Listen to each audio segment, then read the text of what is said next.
a la salvación. La diferencia que tenemos con el dispensacionalismo o las dispensaciones que se van, de la doctrina que habla acerca de las dispensaciones que se van dando. Hay una doctrina bíblica e histórica que es la doctrina de los pactos. Entonces, de eso es lo que vamos a hablar en las escuelas dominicales. Y el hermano Rodolfo está también dando una vez al mes apologética. Entonces, una vez al mes apologética, 3 domingos pactos, y el sermón, la disciplina en la iglesia. De eso va a estar trabajando el pastor Augusto. Entonces, esa es la dinámica que vamos a tener cuando el pastor Augusto termine lo de la adoración. Esa es la dinámica. Yo creo que más o menos un año tal vez durará esa dinámica en el futuro. Mientras tanto, por eso es que estamos viendo sermones no sistemáticos, sino sermones eventuales. El sermón de esta mañana: el pecado de la autosuficiencia. Santiago capítulo 4, versículos del 13 al 17.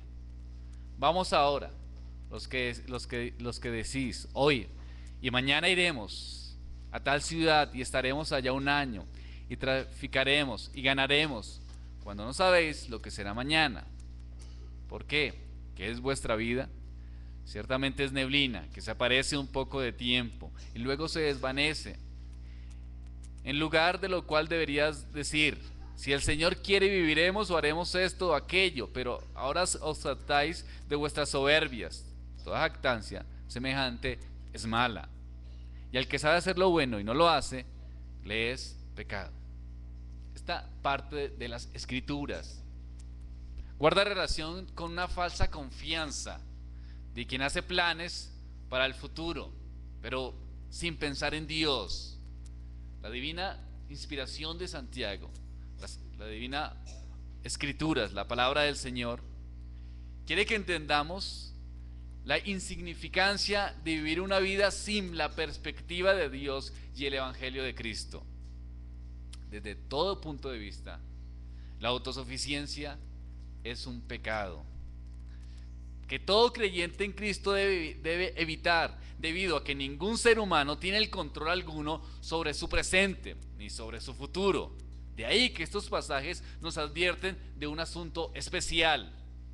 ¿Cuál asunto?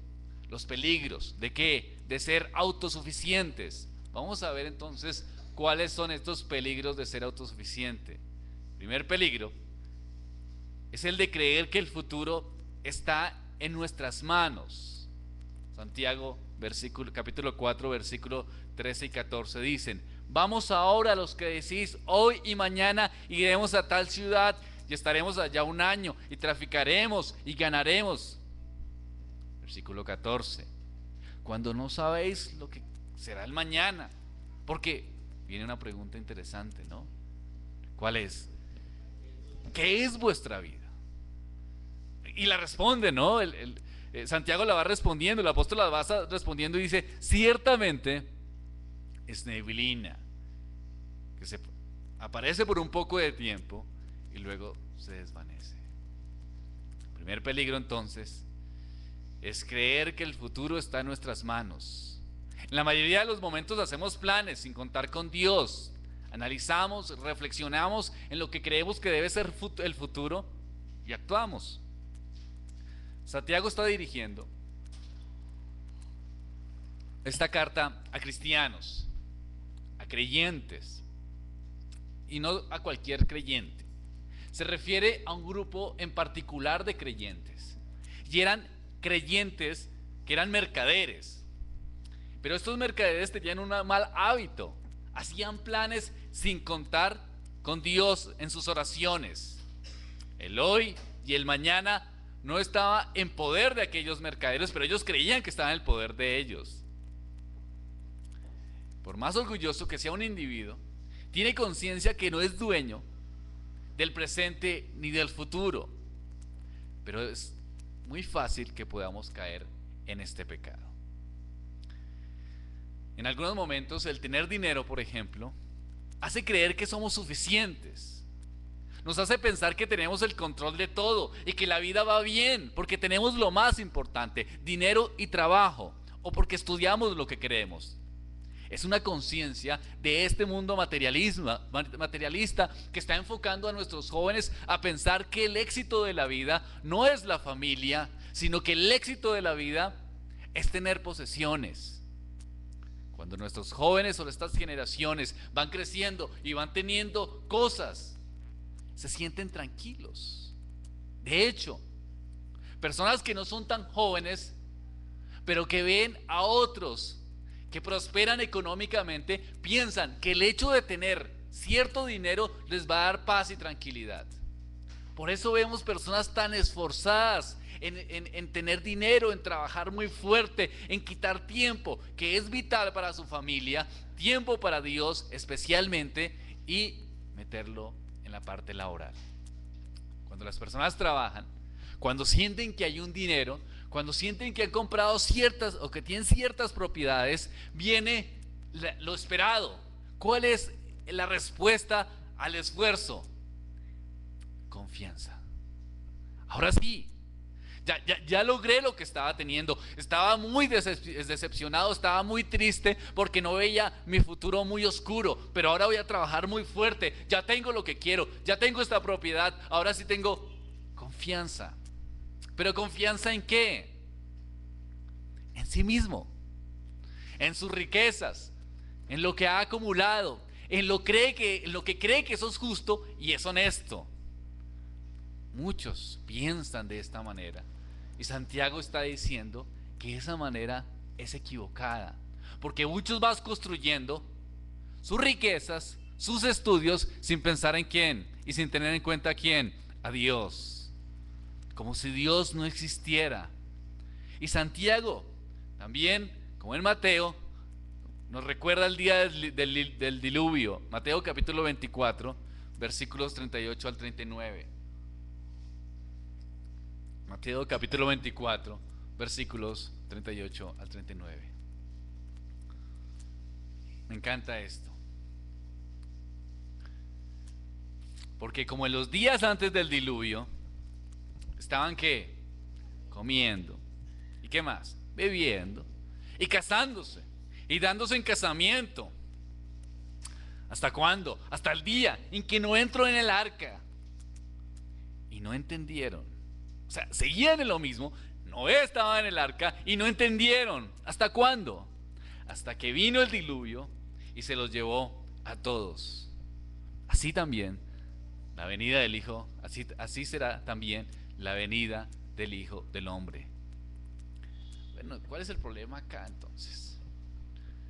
Dios es como cruel, ¿no? ¿Cuál es el problema? ¿Qué estaban haciendo estas personas? Si estaban haciendo lo que no es malo, solo estaban comiendo, estaban bebiendo, se estaban casando. ¿Eso tiene algún problema? No, no hay nada malo en eso. Tampoco hay nada malo en negociar, como era el público al que al que le habla Santiago en esta carta. Lo malo en los días de Noé era que Dios no tenía lugar en la vida de aquellos contemporáneos. Igual está sucediendo en los días de Santiago e igual está sucediendo en nuestros días. Los hombres están viviendo como si Dios no existiera. Viven de acuerdo a sus prejuicios, a sus ideas y a sus planteamientos, lo que creen que es lo correcto. Y aquí es una cosa impresionante que me aterra por mí, que Santiago le está hablando a cristianos. Es decir, que yo puedo entender la palabra de Dios, que yo he escuchado del Evangelio y sigo viviendo como si Dios no existiera. Pero ¿cómo así? Espere, Helbert, me está enredando. ¿Cómo así? Pero yo soy un buen creyente. Vengo a la iglesia, hago profesiones de fe. ¿Cuál es el problema acá? Si aquí lo que está diciendo la Biblia es que pues hacían cosas que todo mundo hace. Sí, claro que sí, pero los creyentes tienen una particularidad. No son como el mundo, porque los creyentes ya no viven para sí mismos, sino ¿para quién? Para Dios. ¿Cuál es la cultura de este mundo egoísta? Formar personas para sus propios criterios, para sus propias ideas. con desconsuelo y con tristeza, veo, por ejemplo, en el colegio, jovencitas que piensan que tener una familia y que tener hijos es enterrar su vida. Eso es desconsolante, ¿no? Hay desconsuelo en eso, porque es que Dios mismo creó la familia, ¿no? Pero hay jóvenes que piensan de esta manera. ¿Por qué? Porque ¿cuál es el fin? ¿Cómo se les enseñó? ¿Cuál es el fin de la existencia? Vivir ¿para quiénes? Para sí mismos. Para sí mismos, para sí mismos. Todo va girado en que ellos vivan para sus propios deseos, para sus propias pasiones. Desde pequeños los padres que vienen de esta generación que piensan que el dinero es lo más apropiado, siempre le están diciendo: usted quiere hacer algo en la vida, trabaje, gane dinero, tenga. Se creen ese lenguaje y piensan definitivamente esto es lo correcto. ¿Qué es lo correcto? ¿Vivir para quién? Para mí. Para mí. Absurdo. Afuera de todo razonamiento. ¿Por qué? Porque para el creyente es vivir para Dios. Y vivir para Dios implica en algunos momentos ceder a nuestros propios deseos. Aunque bueno, mi deseo es de Dios. El del cristiano se deleita con lo que es correcto. Es Dios en mí, es su obra redentora. Entonces lo que Dios desea, eso deseo yo también. Me siento bien por hacer lo correcto. Hoy se vive igual como los días de Santiago y con los días de Noé, como si Dios no existiera. El mundo cada día es, como decía un teólogo, cada día más eclesiástico y la iglesia más mundana. Cuidado con el secularismo. No podemos vivir como si Dios no existiera. No podemos andar como el mundo anda. Debemos marcar la diferencia. No tener en cuenta a Dios, dedicarnos mucho tiempo a divertirnos, queridos hermanos, a superarnos, sin pensar y sin tener en cuenta lo espiritual, es pecaminoso.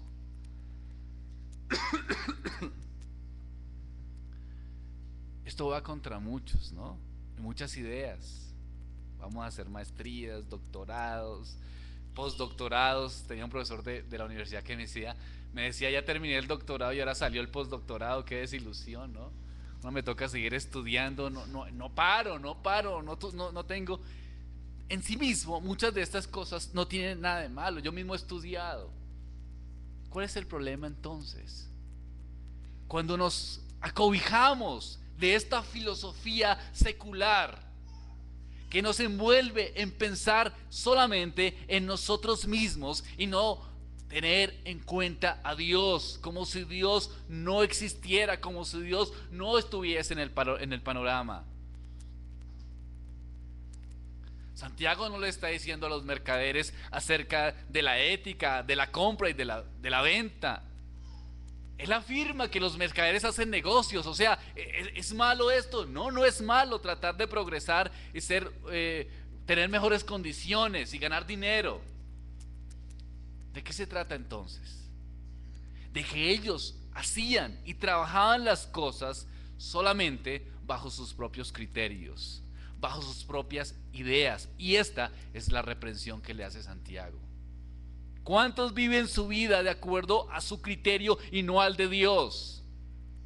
¿Cuántos viven su existencia de acuerdo a sus decisiones y no a las de Dios? Para los mercaderes era mucho más importante, oigan esto, queridos hermanos, ganar dinero que servir a Dios. Por encima de cualquier cosa era ganar dinero. Miremos Lucas, capítulo 12, versículos 16 al 26. Lucas, capítulo 12, versículos 16 al 26.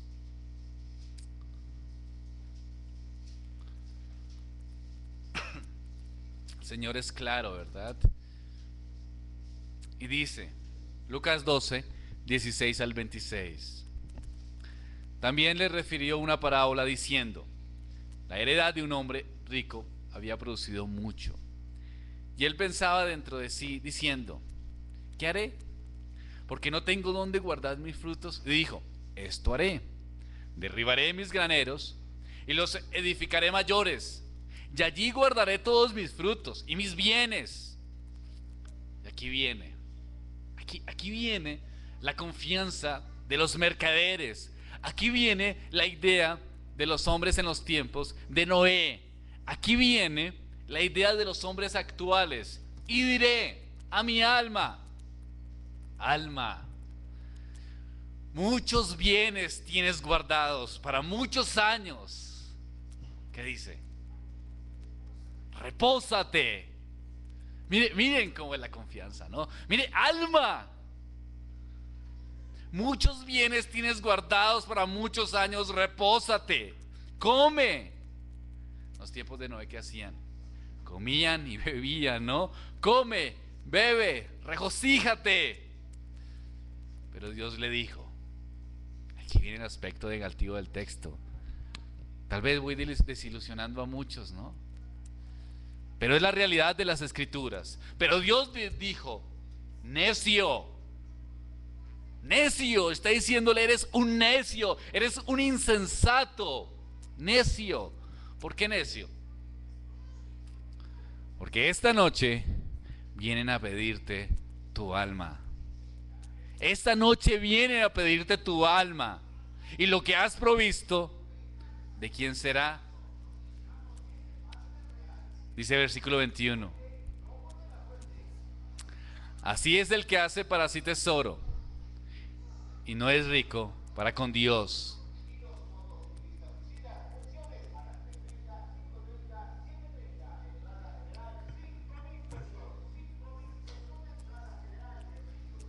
El hombre de la historia de Jesús murió antes de que pudiera empezar a usarlo almacenado en sus graneros. Planear para nuestra jubilación no es malo, es bueno, queridos hermanos. Es lo correcto. Que ustedes coticen a pensión y todo esto es lo correcto. Preparándonos para vivir antes de morir bien es sabio. Pero pasar por alto la vida después de la muerte es desastroso.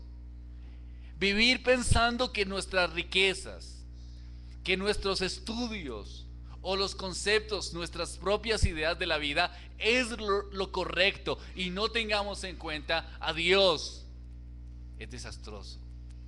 Si acumulas riquezas solo para tu enriquecimiento sin tener en cuenta a Dios, es perder el tiempo. Estás ganando vida para perderla. Porque si solo pensamos en tener dinero y acumular riquezas, finalmente, para la matemática de Dios, tú acumulas y el resultado, ¿cuál será? Nada. La matemática de Dios es diferente a la matemática del hombre. El hombre piensa que más y más y más siempre será que más.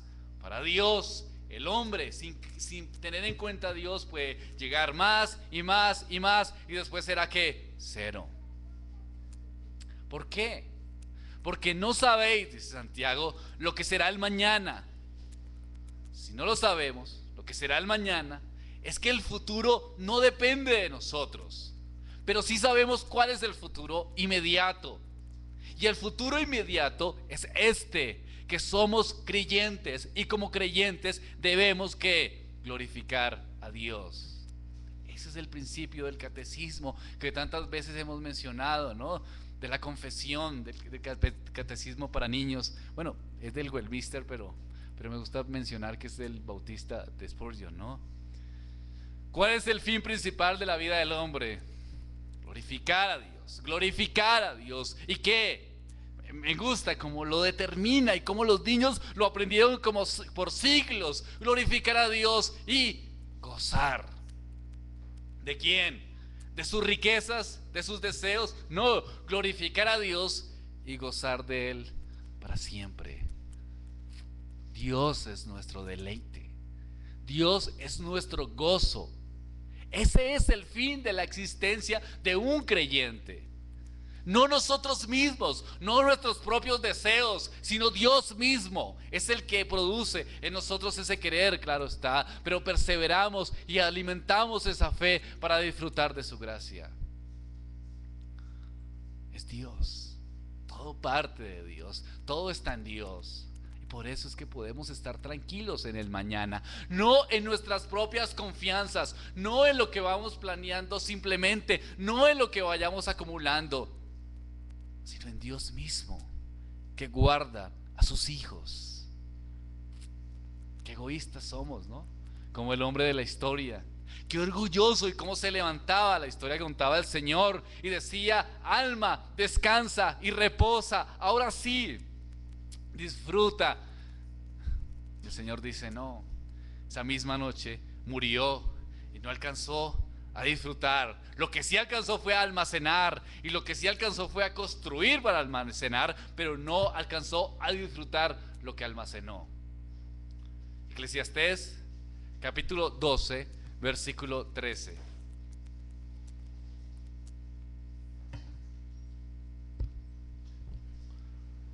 Eclesiastés capítulo 12 versículo 13.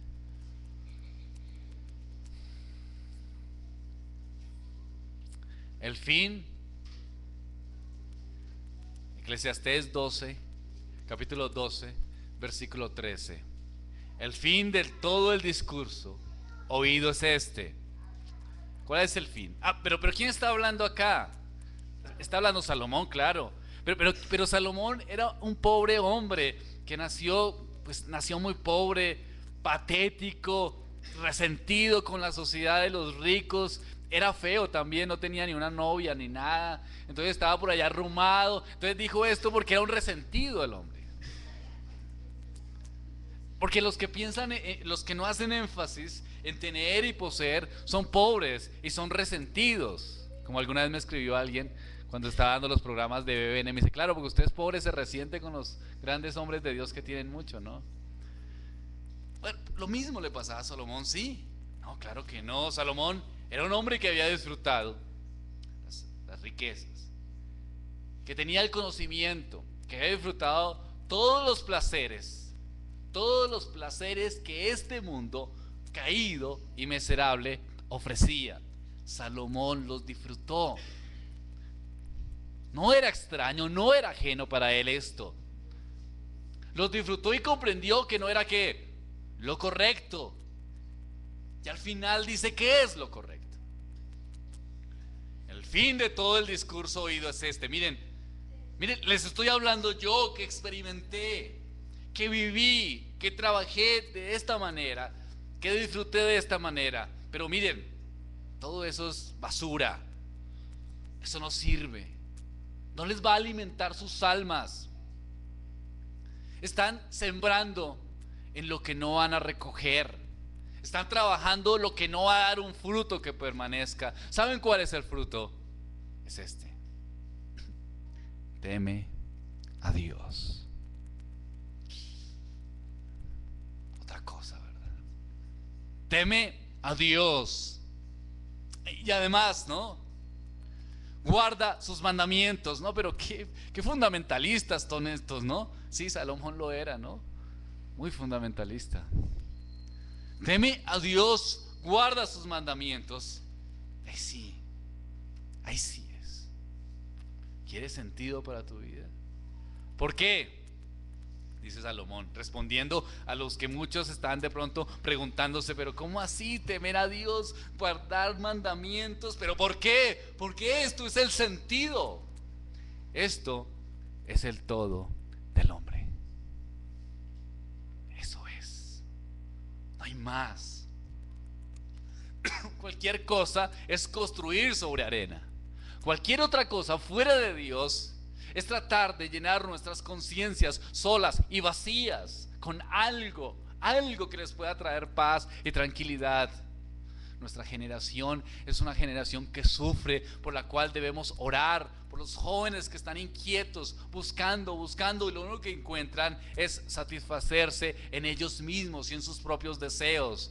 La tecnología, que ha traído tanto bien y ha servido para extender o comunicar. Grandes hombres de Dios salen por internet y todo esto. También ha producido que se levanten más cosas que los atraen, ¿verdad?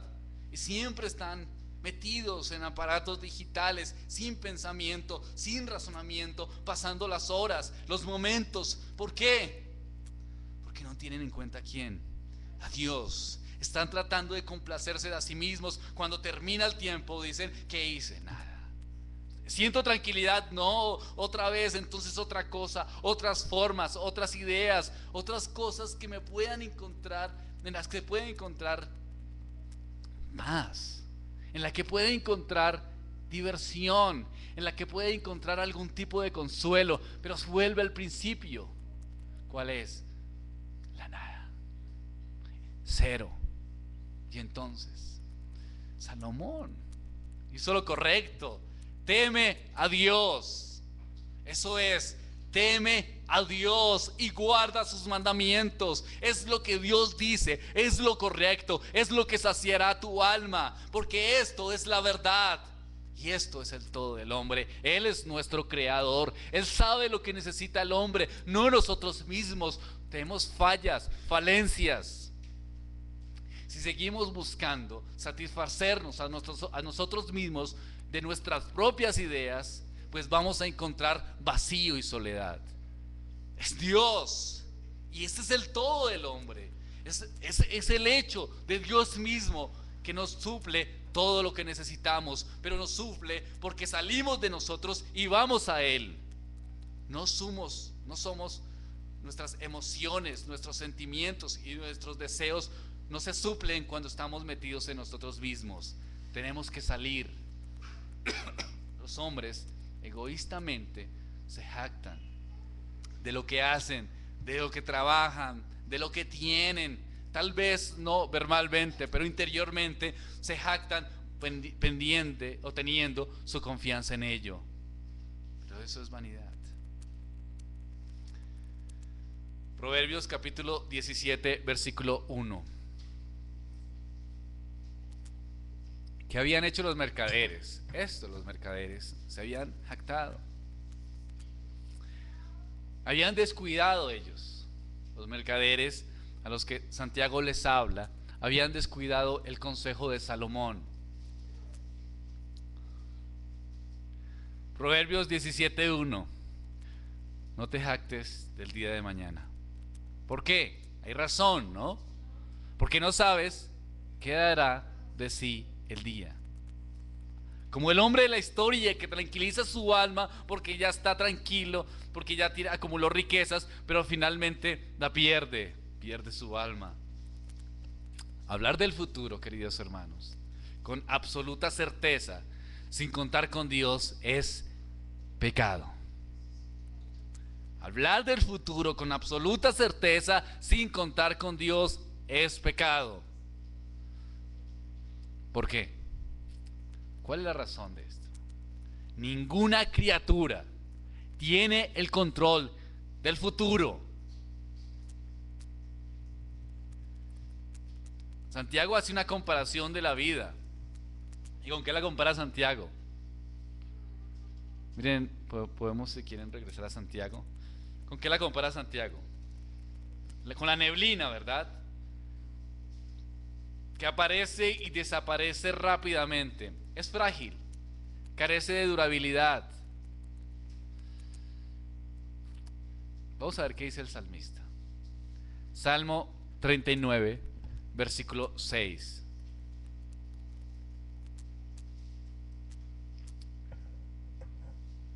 Salmo capítulo 39, versículo 6.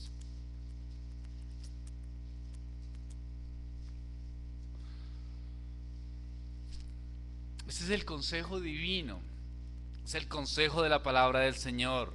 Ciertamente, ¿cómo es el hombre? ¿Cómo lo describe el salmista? Ciertamente como una sombra es el hombre. Ciertamente en vano se afana, amontona riquezas y no sabe quién las recoge. Eso somos. Esa es la realidad de nuestra existencia. No podemos pensar que somos más de lo que las escrituras dicen que que somos. Pero no es para desconsuelo como los enemigos de estas doctrinas de la depravación total del hombre y su condición miserable y caída dicen que como Dios va a ver al hombre de esta manera, que el hombre tiene un sentido de dignidad. Claro, la tiene, pero nuestra dignidad no está en nosotros mismos. ¿Cuál es el sentido de la dignidad de un creyente? El sentido de la dignidad de un creyente se encuentra en Cristo, en su obra redentora y salvífica, no en él mismo. Los hombres entonces tratan de buscar cómo argumentar la exaltación al hombre mismo, pero es vano. ¿Por qué? Porque el hombre es como una sombra y ciertamente en vano se afana, es decir, sus afanes no trascienden. Aquí y allá quieren y conseguir, y ese es el objetivo, y quiero esto y quiero lo otro, pero no trasciende. No sorprende a Dios esto. Dios no se maravilla, no queda aterrado de cómo los hombres hacemos cosas impresionantes. Impresionar al mundo, entonces, impresionar a Dios no lo podríamos hacer. Entonces, ¿trabajamos para impresionar al mundo? Déjeme decirle algo, queridos hermanos. Impresionar al mundo no es difícil, es fácil. ¿Qué hacemos para impresionar al mundo? Si usted tiene buenas riquezas, ¿impresiona al mundo? Eso es muy fácil, ¿no? Si usted tiene ciertos talentos, si usted tiene ciertos estudios, ¿puede impresionar al mundo? Claro que sí, porque impresionar al mundo no es difícil. Pero la realidad es que impresionar al mundo no es trascendente. No hace nada, no transforma, no guía, no forma. Simplemente, en muchos casos, destruye, porque no se ha tenido en cuenta a Dios, a Dios, a Dios en todo. Y eso nos lleva a un segundo peligro, y es el peligro de menospreciar la providencia de Dios. Miren lo que dice Santiago. Seguimos en el capítulo 4, versículo 15.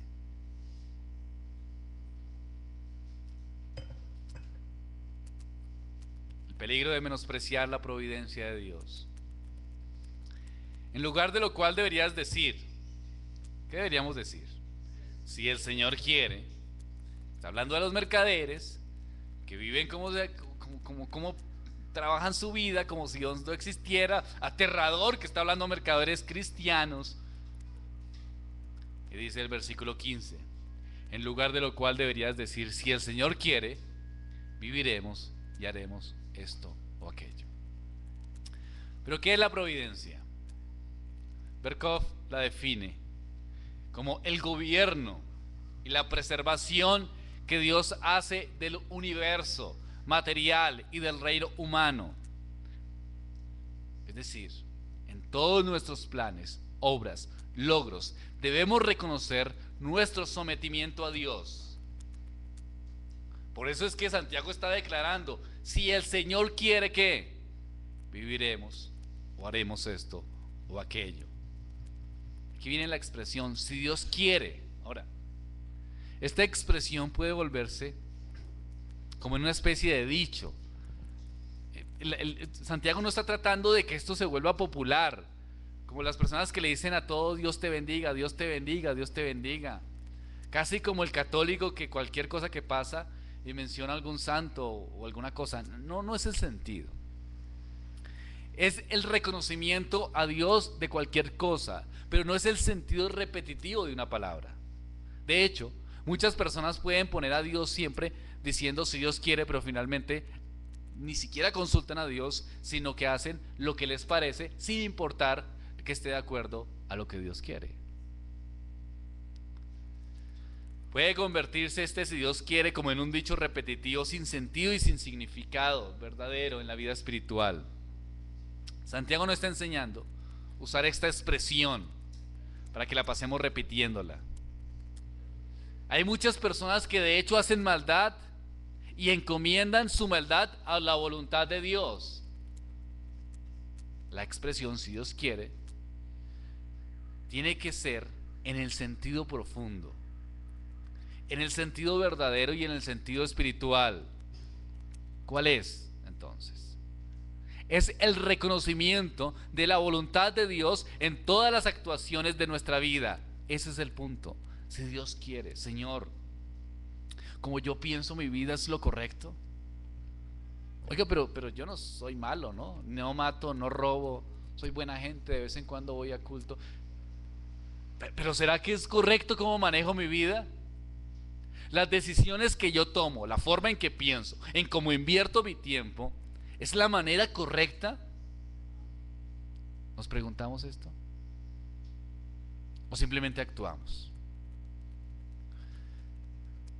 Todo depende de Él, Señor, es tu voluntad.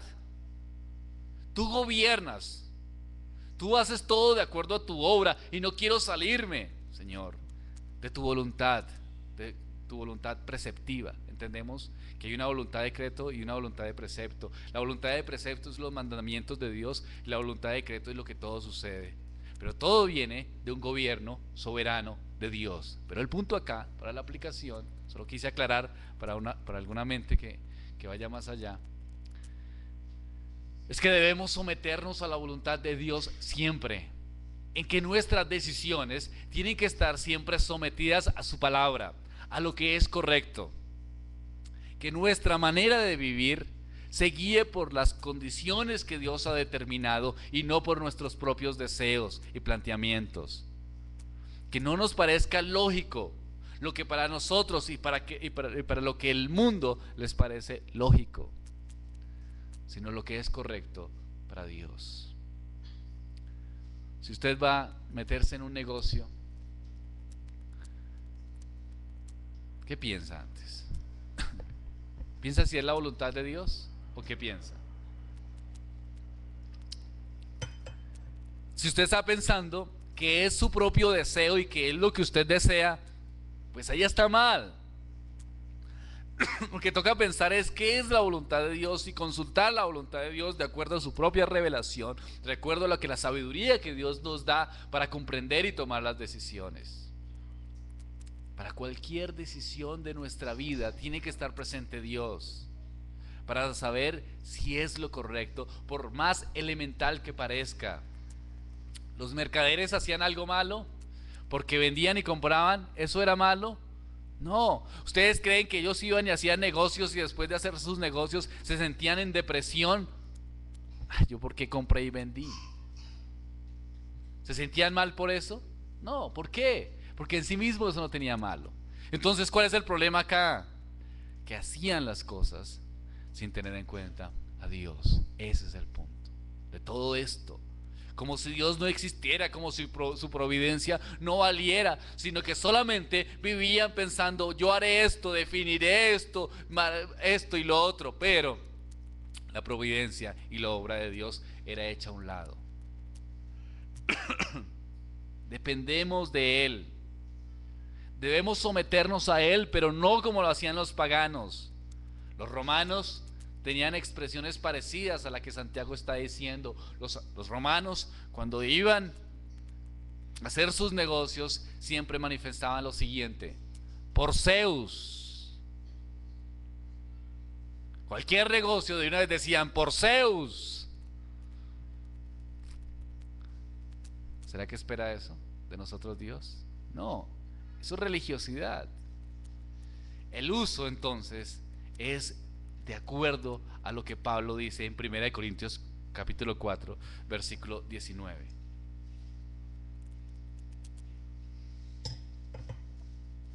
Quería visitar a los corintios. Dice entonces 1 Corintios capítulo 4 versículo 19: pero iré pronto a vosotros. ¿Qué? Pero hay un condicional para ir a visitarlos. ¿Cuál era el condicional? Yo no puedo, a mí a veces leo estos textos y creo que el apóstol Pablo le faltaba más oración, ¿verdad? ¿No creen ustedes? Pareciera que el apóstol Pablo le falta fe. ¿Qué quería hacer Pablo en este caso? Quería ir aquí a dónde? A los Corintios. ¿Para qué? Si el Señor quiere, y conoceré, no las palabras, sino el poder de los que andan envanecidos. ¿Para qué? Para remediar asuntos de la iglesia que estaban mal. O sea, él quería hacer algo malo o algo bueno. Algo bueno. Quería ir y decirles, miren, voy a animarlos acá, voy a enseñarles doctrina, voy a predicarles la palabra de Dios, voy a fortalecerlos, voy a animarlos, voy a corregirlos. Es decir, el apóstol Pablo quería hacer algo totalmente bueno. Y no solo bueno, hermanos, sino espiritual. Entonces, ¿por qué utiliza ese condicional? Si el Señor, ¿qué? Quiere. Cualquiera diría, ¿no? Pero si Dios quiere que hagas lo correcto, si Dios quiere que prediques el evangelio, sí, pero ¿qué tal que Dios no quiera ya? Si Dios no quiere, pues, pero es algo bonito, es algo hermoso, es algo bueno, sí, pero si Dios quiere, ¿qué tal que no quiera allí? Ni siquiera para hacer lo bueno, Pablo hacía las cosas como le parecía, sino hasta para hacer lo bueno, hacía las cosas como con Dios, para glorificar a Dios, de acuerdo a Dios, todo centrado en ¿quién? En Dios, no en nosotros mismos. Ese es el punto de las escrituras, como decía el salmista, no a nosotros, sino ¿qué? Sino a tu nombre, gloria. Es su gloria, no la nuestra. Este era el problema de los mercaderes y es el problema de nuestra generación, que vivimos para nosotros mismos y muchos cristianos no se hallan. Y vienes, pastor, ¿qué hago? No me siento tranquilo, no siento que mi vida esté progresando espiritualmente, no siento una paz, no siento una tranquilidad. ¿Cuál es la razón? ¿Que vives para quién? Para ti. Sal de ti. Ven a Dios. Deleítate en Él. Solo con Él hay esperanza de felicidad, así estés en el más oscuro hueco, así estés en el más dolor, en la circunstancia más difícil, en la pobreza más absoluta, tendrás todo. Como decía Spurgeon, el peor estado de un creyente es mejor que el mejor estado de un incrédulo. Así es. Así es. Si somos de Él, nos deleitamos en Él y Él mismo es nuestra felicidad, aunque vean que los otros tienen o no tienen, pero encontramos todo en Él, en Cristo, en su gloria, en su gracia, y ya nuestros preceptos, nuestros parámetros de este mundo que está llevándonos al derrumbe ya se van quitando. Y nos deleitamos en su gloria, nos deleitamos en su gracia. ¿Cómo puedo ser mejor esposo? Deleítate en Él. Bueno, cuando quiero aclarar, ¿no? Porque a veces, cuando digo deleítate en Él, no es poner música de cristiana y todo el día y dele, ¿no? Entonces voy a poner música cristiana para deleitarme en Dios y repite y repita, ¿no? No, eso no es deleitarse en Dios. No me digo deleítate en Él, es conocer su voluntad revelada en las Escrituras y vivir para Él honestamente. Ese es el punto cristiano, no el misticismo. Eso sí, ¿cómo hago para ser mejor padre? Deleítate en Él entonces. ¿Cómo hago para ser mejor esposo? No mejoro, deleítate en Él. Para ser bien, un buen miembro de iglesia, deleítate en Él. ¿Hay otra cosa? No hay más. Si les echamos aceite a todos, eso no va a cambiar. Si les damos CDs de predicadores y de videos, bueno, algunos son muy buenos y les animará, pero solamente nuestro refugio y nuestro consuelo es el Dios de Israel, es el Dios de las Escrituras, no hay más.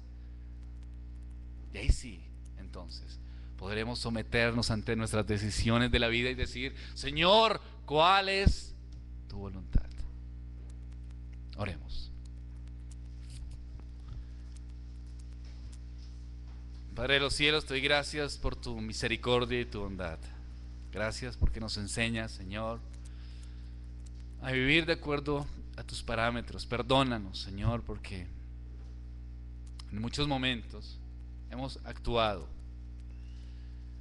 como si tú no existieras. Somos creyentes, hemos escuchado el Evangelio, pero actuamos como si tú no existieras.